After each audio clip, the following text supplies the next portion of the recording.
இன்றைய வாக்குத்தத்த வசனம் 1 கொரிந்தியர் 1:18 சிலுவை பற்றிய உபதேசம் கெட்டு போகிறவர்களுக்கு பைத்தியமாய் இருக்கிறது, ரட்சிக்கப்படுகிற நமக்கோ அது தேவ பலனாய் இருக்கிறது. கர்த்தருடைய பரிசுத்த நாமத்திற்கு மகிமை உண்டாவதாக. பரலோக பார்வையில் மொத்தமே 2 கூட்டத்தார் தான். ஒன்று ரட்சிக்கப்படுகிற கூட்டத்தார், இன்னொன்று கெட்டு போகிற கூட்டத்தார்.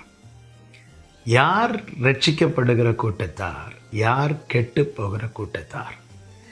இந்த உபதேசத்தை யார் ஏற்றுக்கொள்ளுகிறார்களோ, சிலுவையை பற்றிய உபதேசம் என்று சொல்லும்போது ஆண்டவராகிய இயேசு கிறிஸ்துவை குறித்து யார் அவரை ஏற்றுக்கொள்ளுகிறார்களோ, அதாவது என்னை ஏற்றுக்கொள்ளுகிறவன் என் வசனங்களை கை கொள்ளுவான் என்று ஆண்டவராகிய இயேசு கிறிஸ்துவை சொல்லியிருக்கிறார். அப்படி என்றால் இந்த உபதேசத்தை யார் ஏற்றுக்கொள்ளுகிறார்?